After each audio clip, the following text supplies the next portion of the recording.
नमस्कार। Byju's exam prep IAS Hindi में आपका स्वागत है। प्रस्तुत है दैनिक क्विज। सत्र को प्रारंभ करने से पूर्व एक महत्वपूर्ण उद्घोषणा। बायजूस एग्जाम प्रेप आईएएस के द्वारा संघ लोक सेवा आयोग यूपीएससी की 2023 परीक्षा को ध्यान में रखते हुए एक नवीन पहल नॉलेज सीरीज का आरंभ किया गया है। 6 जून 2022 से शुरू यह नॉलेज सीरीज एक ऐसा कार्यक्रम है जिसमें प्रारंभिक और मुख्य दोनों परीक्षाओं से संबंधित महत्वपूर्ण परंपरागत विषयों जैसे कि इतिहास, भूगोल आदि से संबंधित टॉपिक्स को कवर कराया जा रहा है। इसमें दैनिक आधार पर 2 लाइव सेशंस होते हैं जो सुबह 11 बजे और 2 बजे आयोजित किए जाते हैं। आपको ध्यान रखना है कि नॉलेज सीरीज का यह सत्र आगे आने वाले हफ्ते में भी जारी रहेगा, जिसमें विभिन्न कक्षाओं के माध्यम से आपको परंपरागत विषयों पर महत्वपूर्ण जानकारी प्रदान करने का प्रयास किया जाएगा। नॉलेज सीरीज के शेड्यूल को आप यहाँ देख सकते हैं। अतः आपसे अपेक्षा है कि आप इस सीरीज से अधिक स्वयं को जोड़ें और इसके लिए चैनल को सब्सक्राइब करें। पहला प्रश्न आपके समक्ष है। 1917 के चंपारण सत्याग्रह के संदर्भ में निम्नलिखित कथनों में से कौन सा या से सही है? यह महात्मा गांधी के नेतृत्व में एक किसान विद्रोह था। यह किसानों की जमीन पर जबरन नील की खेती के खिलाफ था। अंग्रेजों ने एक तथ्य खोज समिति के रूप में नील आयोग का गठन किया और वे फिर चंपारण सत्याग्रह के बाद किसानों को नील की जबरन खेती से बचाने के लिए 1918 में चंपारण कृषि कानून लेकर आए। आपको ये बताना है कि इनमें से कौन सा सही है। केवल 1 और 2, केवल 2 और 3, केवल 1 और 3 कि 1, 2 और 3। चंपारण के संदर्भ में आपको ध्यान रखना है कि यह जिला एक ऐतिहासिक क्षेत्र है जो वर्तमान में बिहार राज्य के पूर्वी चंपारण और पश्चिमी चंपारण जिले का निर्माण करता है।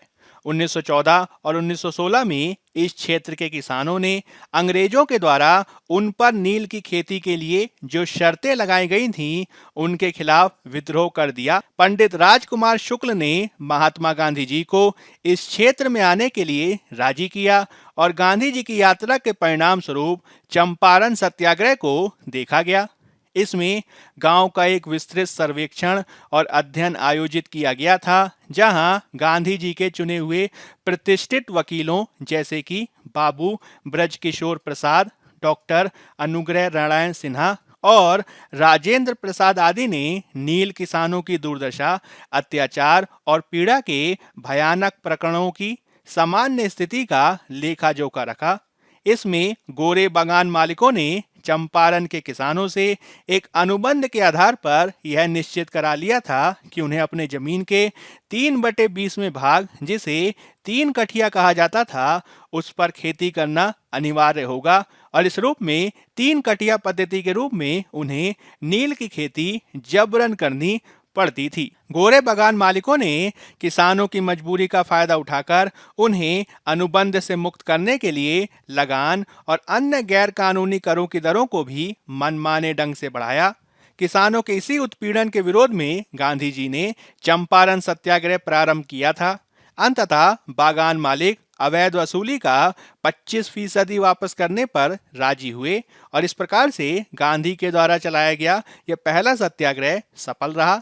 इस रूप में आप ये देख सकते हैं कि इसमें पहला और दूसरा जो कथन है वह सही है, तीसरा कथन हमारा सही नहीं है और इस रूप में हमारा सही उत्तर हो जाएगा ए, केवल 1 और 2। आज के द हिंदू में इससे संबंधित खबर प्रकाशित हुई है। हाल ही में जादवपुर विश्वविद्यालय के कुलपति सुरंजन दास के द्वारा एक पुस्तक का संपादन किया गया है जिसका नाम है गांधी और चंपारण सत्याग्रह सेलेक्टेड रीडिंग। विशेषज्ञों के अनुसार यह पुस्तक उन लोगों के लिए एक अनिवार्य संसाधन बनेगी जो चंपारण सत्याग्रह के संबंध में भारत में गांधी जी की यात्रा की शुरुआत को समझना चाहते हैं। अगला प्रश्न आपके समक्ष है।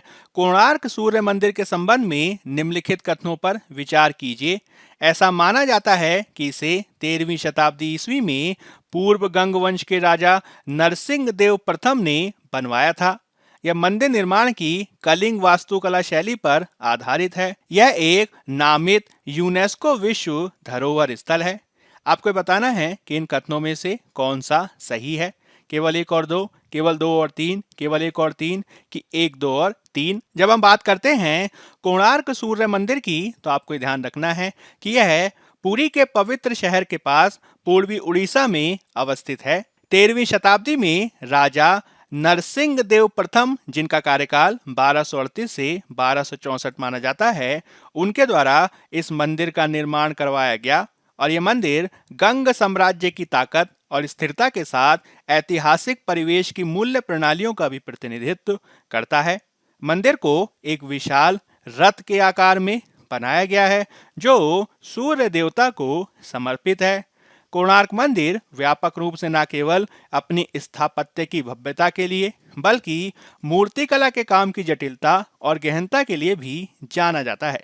यह कलिंग वास्तुकला की उपलब्धि के उच्चतम बिंदु को भी दर्शाता है और इसे 1984 में यूनेस्को की विश्व धरोहर स्थल घोषित किया गया। इस रूप में आप ये देख सकते हैं कि कोणार्क सूर्य मंदिर के संदर्भ में तीनों जो हमारे कथन हैं वह सही हैं और इस रूप में हमारा सही उत्तर हो जाएगा डी, 1, 2 और 3। आज के द हिंदू में इससे संबंधित खबर प्रकाशित हुई है। अगला प्रश्न आपके समक्ष है, निम्नलिखित युग्मों पर विचार कीजिए। बांध और संबंधित राज्य: हरंगी तमिलनाडु, हीराकुंड उड़ीसा, मैथन छत्तीसगढ़, टिहरी उत्तराखंड। आपको ये बताना है कि उपर्युक्त युग्मों में से कितने सुमेलित नहीं हैं। केवल 1 युग्म, केवल 2 युग्म, केवल 3 युग्म कि सभी 4 युग्म। हरंगी बांध या जलाशय के संदर्भ में आपको ये ध्यान रखना है कि यह कर्नाटक राज्य में कोडागु जिले में अवस्थित है। मुख्य रूप से इसे कावेरी की एक सहायक नदी हरंगी पर बनाया गया है और यह एक चिनाई वाले बांध का उदाहरण है। वहीं जब हम बात करते हैं हीराकुंड बांध की तो आपको ध्यान रखना है कि यह उड़ीसा राज्य में अवस्थित है जो महानदी पर बनाया गया है। यह दुनिया का सबसे लंबा मिट्टी का बांध है। यह भारत की आज़ादी के बाद शुरू की गई पहली प्रमुख बहुउद्देशीय नदी घाटी परियोजनाओं में से एक है। वहीं जब बात करते हैं मैथन की तो यह झारखंड में अवस्थित है जिसे बाराकर नदी पर बनाया गया है। इस बांध को विशेष रूप से बाढ़ नियंत्रण के लिए डिजाइन किया गया था। इसके अलावा टिहरी बांध उत्तराखंड राज्य में भागीरथी नदी पर बनाया गया एक बहुउद्देशीय बांध है। 260 मीटर की ऊंचाई वाला टिहरी बांध भारत का सबसे ऊंचा बांध है। इस रूप में आप ये देख सकते हैं कि पहला जो युग्म है वह सुमेलित नहीं है, तीसरा जो युग्म है वह भी सुमेलित नहीं है और चूंकि हमसे यह पूछा गया है कि कितने युग्म सुमेलित नहीं हैं, अतः हमारा उत्तर हो जाएगा बी, केवल 2 युग्म। आज के द हिंदू में हरंगी बांध से संबंधित खबर प्रकाशित हुई है। अगला प्रश्न आपके समक्ष है, स्टील उत्पादन का एक उप उत्पाद स्टील स्लैग निम्नलिखित में से किस में उपयोग होता है? सड़क निर्माण सामग्री में, लैंडफिल सामग्री में, कृषि मिट्टी के सुधार में, मृदा उर्वरक में कि सीमेंट उद्योग के कच्चा माल में। आपके विकल्प हैं केवल 1, 2 और 5, केवल 1, 3 और 5, 1, 2, 3, 4 और 5 कि केवल 2 और 4। स्टील स्लैग के संदर्भ में आपको ये ध्यान रखना है कि यह स्टील बनाने का एक उप उत्पाद है जो स्टील बनाने वाली भट्टियों में अशुद्धियों से पिघले हुए स्टील को अलग करने के दौरान उत्पन्न होता है। वर्तमान में इसका प्रयोग सड़क निर्माण सामग्री, लैंडफिल सामग्री, कृषि मिट्टी में सुधार, मृदा उर्वरक और सीमेंट उद्योग के कच्चा माल में भी किया जाता है। इस रूप में आपका सही उत्तर हो जाएगा सी, 1, 2, 3, 4 और 5। आज के पत्र सूचना कार्यालय में इससे संबंधित खबर प्रकाशित हुई है। हाल ही में केंद्रीय इस्पात मंत्री ने इस्पात क्षेत्र में सर्कुलर अर्थव्यवस्था के लिए रोड मैप विषय पर एक बैठक की अध्यक्षता की। आपको ध्यान रखना है कि सर्कुलर इकोनॉमी की अवधारणा में प्राकृतिक संसाधनों के उपयोग को कम करना शामिल है। इसमें सामग्री संसाधन दक्षता बढ़ाने और पर्यावरण पर प्रभाव को कम करने के उद्देश्य से 6R के सिद्धांत का प्रयोग किया जाता है, जिसमें reduce, reuse, recycle, recover, redesign और रीमैन्युफैक्चर पर बल दिया जाता है। अब हम यूपीएससी के द्वारा 2019 में पूछे गए प्रश्न को देख लेते हैं। हाल ही में हमारे देश में हिमालयी बिच्छू बूटी जिरार्डीनिया डाई वर्सिफोलिया के महत्व के बारे में बढ़ती हुई जागरूकता थी, क्योंकि यह पाया गया है कि यह प्रति मलेरिया औषध का संधारणीय स्रोत है, यह जैव डीजल का संधारणीय स्रोत है, यह कागज उद्योग के लिए लुगदी का संधारणीय स्रोत है, कि यह वस्त्र तंतु का संधारणीय स्रोत है। जब हम बात करते हैं हिमालयी बिच्छू बूटी, जिसे जिरार्डीनिया डाइवर्सिफोलिया के नाम से जाना जाता है, तो हाल ही में ये चर्चा में था। यह एक फाइबर उत्पादक पौधा है जो हिंदुकुश हिमालय के दूर दराज के पहाड़ी गांवों में रहने वाले लोगों के लिए एक महत्वपूर्ण आजीविका विकल्प बन गया है। दूर पश्चिमी नेपाल में दार्चुला जिले के एक गांव खार में एक समुदाय है जो हिमालयी बिच्छू बूटी से कपड़े का उत्पादन करता है।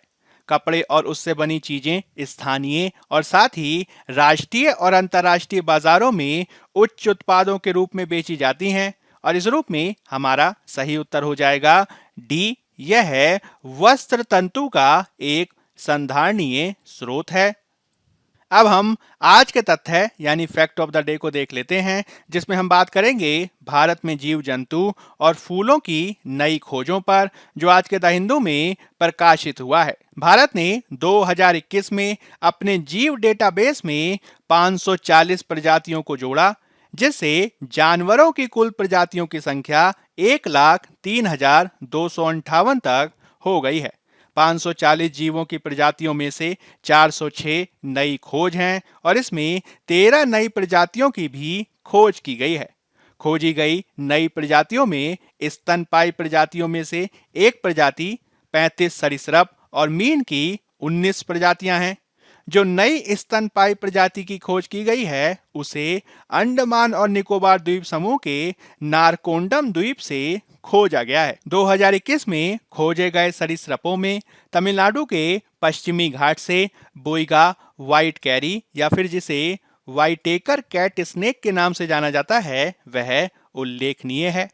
नई खोजों में सबसे अधिक संख्या कीटों की है, जिसमें ततैया, मधुमक्खियों और चींटियों को खोजा गया है। आपको ये ध्यान रखना है कि भारत जीवों की 1 लाख से अधिक प्रजातियों के साथ दुनिया में जैव विविधता में 6.1% का योगदान देता है। पश्चिमी घाट और पूर्वोत्तर क्षेत्रों जैसे क्षेत्रों ने कुल खोजों का 28% योगदान दिया है। राज्यवार विश्लेषण में केरल से सबसे अधिक खोजों को किया गया, जिसमें 51 टैक्सा थे। उसके बाद महाराष्ट्र और अरुणाचल प्रदेश से प्रजातियों को खोजा गया है। हालांकि विशेषज्ञों के अनुसार जलवायु परिवर्तन के परिणाम स्वरूप वनस्पति आदि के वितरण पैटर्न में परिवर्तन देखा जा रहा है। इसमें उच्च ऊंचाई वाले पारिस्थितिकी तंत्र में पाई जाने वाली प्रजातियां अब और उच्च ऊंचाई वाले स्थानों में स्थानांतरित हो रही हैं। हालांकि प्रजातियों से संबंधित हालिया निष्कर्ष वन प्रबंधन में उपयोगी होंगे और भारत में जलवायु परिवर्तन से निपटने के लिए राष्ट्रीय कार्य योजना का भी समर्थन करेंगे। बायजूस एग्जाम प्रेप IAS के आज के अंक में फिलहाल इतना ही। धन्यवाद।